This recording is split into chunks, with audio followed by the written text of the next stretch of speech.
Okay, hi guys. So this video is going to be long. I don't know where I'll stop it because I have not prepared for this video or anything like that, and I would just want to make a one take without preparation. Just tell my just speak my mind kind of a thing. And every day, um, you know, is weird or it's different for me at least in terms of what goes in my head because I'm this kind of person who always keeps thinking no matter what's happening right now currently. Let's say for example, if I'm in my shower, I would still be thinking about money and markets and what's going to happen tomorrow. If it's a weekend, I would still be thinking about what's going to happen tomorrow. If I'm in the gym, I'm still going to be thinking about money and thinking about what's going to happen. If I'm in my car, maybe for a brief moment, I would not be thinking about money, but apart from that, I would still be thinking about money. If I'm driving slow and if I'm driving on the normal speed, then I am thinking about money and what's happening in my life financially. So I'm always thinking about that, and that's not a today's case. It has always been like this for me. I think from the last 4 years, 5 years or something. No matter what I talk or think about, or even if, like, let's say for example, I'm holding a conversation with someone, in the back of my mind it's always running up that what's going to happen in the market tomorrow. Am I going to make any money? If things go right, I'll make this much money. And it did stop somewhere for a slight bit when I got when I was like doing really really well in my career. At that moment, a few months back, I think 7-8 months back or something, when I was at my top, when I was at my peak. No, 9 months ago, when I was at my peak, it did really stop for a moment. For a moment, I was just enjoying my life. I was spending money like crazy. I was just having fun. And because I was having so much fun, that tendency decreased. And then obviously once my drawdown started, which was like a huge downfall in the starting, once that started, you know, I started panicking, and my thoughts completely became of, oh shit, am I gonna make money? Am I gonna make money kind of thoughts. So things just changed from thereafter. But I controlled my drawdowns pretty well. That's one thing that I give kudos to myself for. But in this video is gonna be it's pretty much all about the mindset of the drawdown, right? So I have gone through drawdowns multiple times, and when we are talking right now, I have the chart running right in behind me. Obviously I have not clicked any buttons so far today. I have not taken any trades manually so far. It's been like months since I've taken any manual trades. I just close trades sometimes when some hedges or something like that doesn't get closed automatically. I would close it manually, but that's the max that I do manually now. And in the Indian markets, I was trading some extra accounts. In the US markets, I'm not even doing that because I'm shit scared of losing money right now. I don't want to lose any extra money. Yeah, I just want to stick to the this thing, stick to the strategy. Today, I think I was up $1,000. Then I was minus 1,000. I think now I'm break even and probably heading a little positive right now. Yeah, maybe like $300, $400 positive right now. I'm not sure what would happen at the end of the day. It's about 30 minutes left from market close. So, I don't know. That's the thing.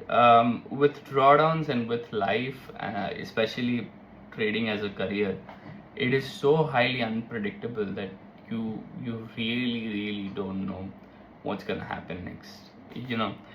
You would be at all times. The scary part is gonna be that what if I start losing money, and what if I never make it back again? It's a weird sensation, but with other businesses, you at least have some sort of inclination that okay, I am doing things right, things might turn out right.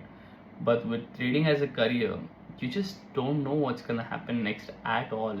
Like, it's funny to me when people say, oh, I've drawn these lines and the market's gonna just respect this and it's gonna be inside it. And then one politician from some country, it's not even, it's at this point, it could be any country. Okay, some Africa's prime minister, some country in Africa, and its prime minister would just come in and say some shit, and market can tank because of that. It could happen, right? Somebody from the Middle East say something, and oil futures or oil prices go high, haywire, up or down, and markets react to it. And things go, cheers, things can go up and down like that. So I would say it's super unpredictable, and because of that, you are in this constant pressure in your mind. I don't know what's gonna happen next. And I've discussed this many times in the past, but building a backup is extremely, extremely, extremely important as a trader. See, this video is not for people who are just starting off as traders, who are just people who want to get to know that one strategy using which they would mint millions and millions of dollars, and they just want to click 5 buttons on the chart and boom, wo rocket niklega, and everybody is going to be rich. This is not that video.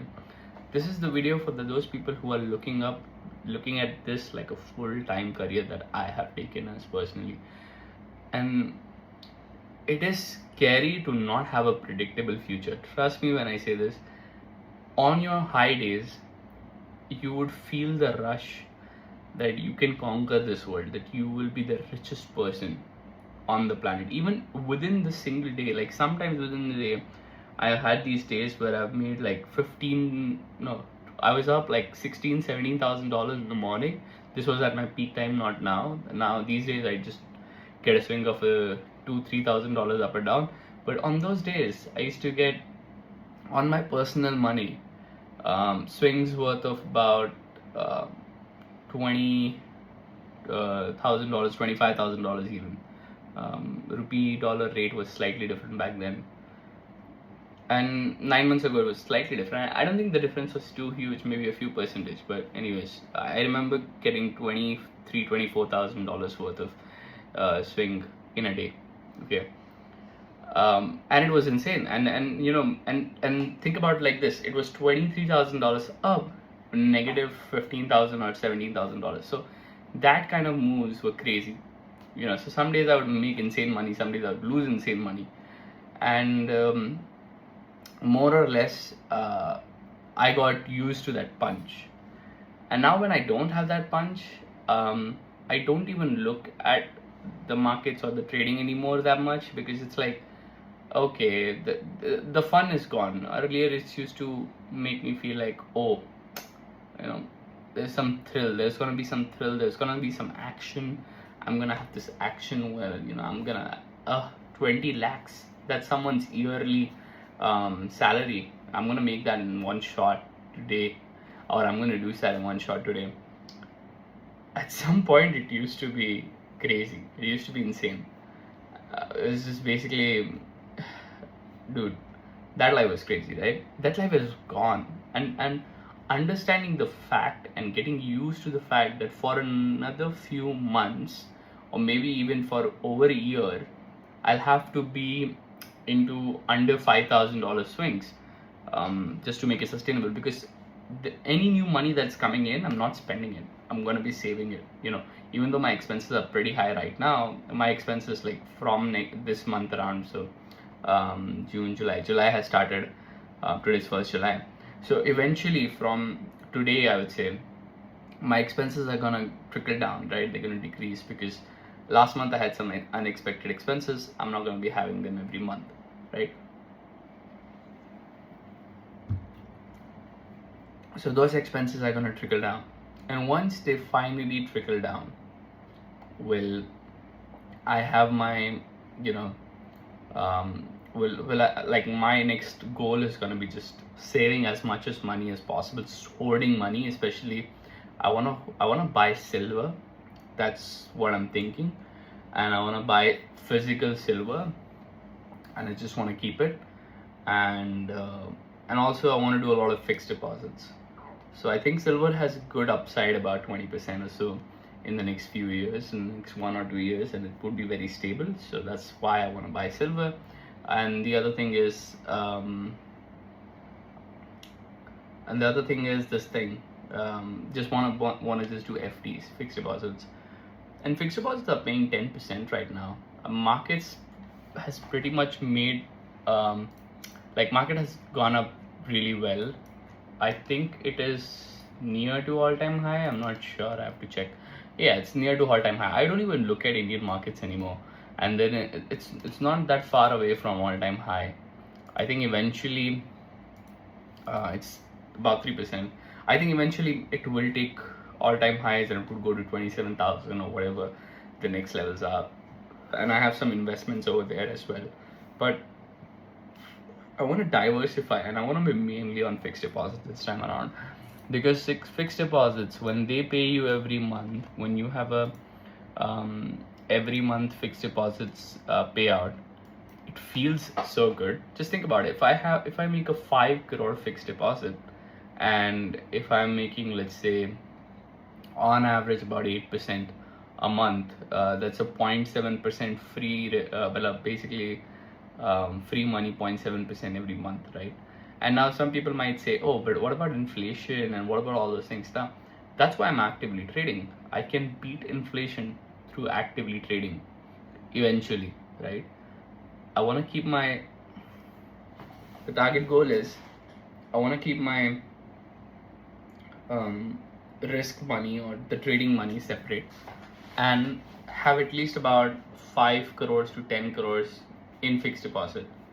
And those 5 to 10 crores are going to easily pay me about, 5 crores is going to pay me like 3 lakhs plus every month. Okay, that's insane. Just saying that number out loud is insane, right?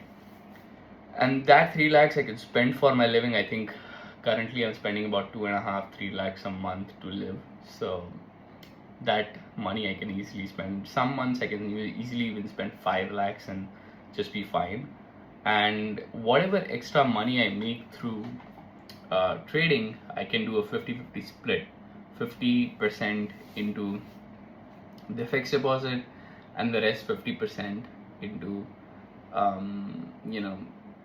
the growth thing. So I can again do a 50-50 split onto mutual funds and stocks, and the rest 50% into trading itself. Now one more thing that I did was I bought a house. Buying the house is a good decision now. Okay, there are some positives to it, that I don't have my money onto it anymore. But the other thing is it screwed up my liquidity by a lot. That money in fixed deposits would have given me so much more money in general. I would have been better off just not buying that house, just live in this house, and just relax rather than buying that house, But then that house can buy me a lot of lifestyle upgrade later down the line. So I'm not sure if it was a bad investment, because I can always sell that house, honestly speaking, if I don't shift there. But at the same time, it's like that money is just somewhere sitting there, and I do not have access to it, so I cannot spend it, which is a good thing, but I'm also not getting any interest on it. Now the house has increased in its value, which is a good thing, but when you sell the house and all that stuff, you might, if you want to distress sell it, if you want to sell it fast, then you might have to lower down the price, and that might mean that I'll have to sell it at the original price that I bought it for, and that's gonna be like 7-8 months of interest that I do not get back, right? Like 7-8 months of interest that I would have made on that money that I just would never get back. So I don't think that was a mistake, but I still think it was a decision that maybe I should have been a bit smarter about. The other thing is the car. I think I did a very good choice with the car. I still think that is what I think about a lot. Like, have I made the right decision by buying that car? And I'm not gonna lie, but being 23-year-old, At that time I was 23. Right now I'm 24. Being 24 and having a Mercedes Benz, and not a cheap one, not a second-hand one, is such a big royalty that I just would never be able to buy it again. I would never be able to buy this tag that I'm on a Mercedes Benz at 23 by myself. I would never be that great again. I would never be there again. Now there are people who have bought Ferraris at 21, but uh, this is my reality, and I can't do anything about their reality. That's their reality. That's their life. But being at the place where I am right now, and just I don't know how to say this, but when you drive in that car with your family or with anybody for that matter, it fills you with a pride. It fills you every time you sit in that car, every time you do these things, small things. You sit and you feel that pride. You feel that pride for yourself that, oh fuck, I've achieved something. And that's quite important, I think, because if you make money and you don't have anything to show for, like, then maybe making that money would not make sense, and maybe it won't be that valuable. This is one of the thoughts that I just go through all the time. And the house thing, because maybe I'm not in the house right now. I'm not living in that house right now because this month I have to take possession, and then from next month I can basically live in that house if I wanted to. But I'm not gonna be doing that. I have to first do a very expensive interior onto it, and I'm gonna hold on to interior because I don't want to shift into that house right now. My expenses are gonna skyrocket. So first I would looking for whether my income is stable or not. First let me make another 30-40 lakhs. Once I do that, I'll just park that 30-40 lakhs and then I'll shift to a new house. That's the target. Because I've always had this scarcity mindset. I always have this thinking, okay, yes, I'm gonna make a lot of money, but then also in the back of my mind, I don't want to have less than what I have today. I want to make new money, spend that money. I don't want to be lower than where I am today. So that's one thing. Yeah, so with that house, I think it would probably go away once we shift into that house and once we have that, crazy setting. Oopsie. But yeah, right now it's more like, okay, yeah. So right now it's more like a thing where, I don't know whether it's a good decision or not. It's a decision that's been taken. I don't regret it, honestly, because I don't know what I would have done if not this.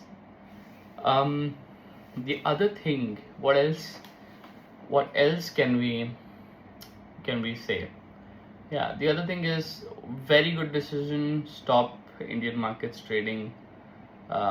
Focus on US market. Very, very good decision.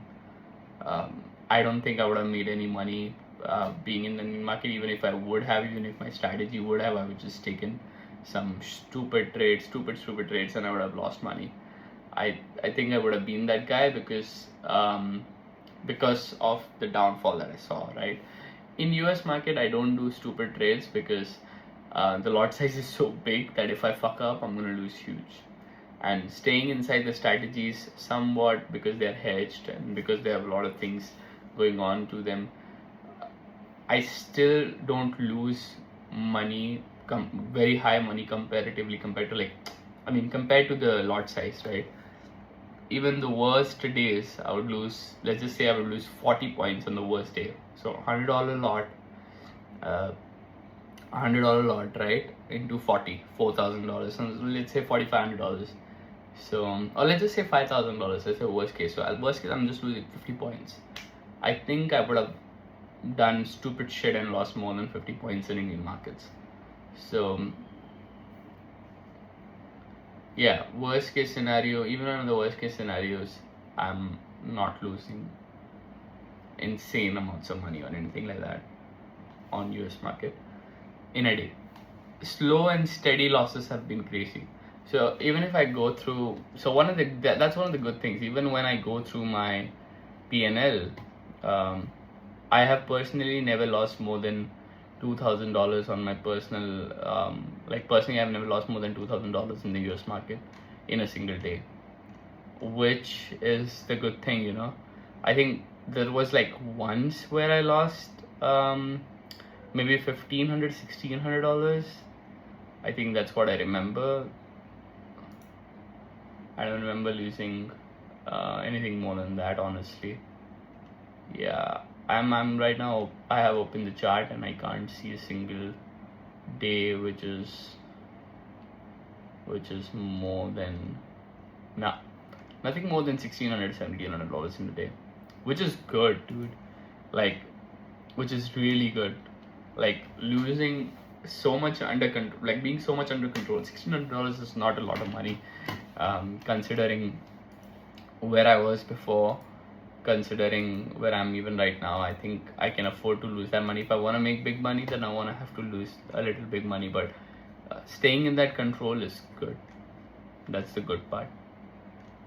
Yeah, so I guess that's pretty much it for the video. I don't even remember what are the topics that I covered. I don't even care. I was just trying to share my thoughts. I have more thoughts.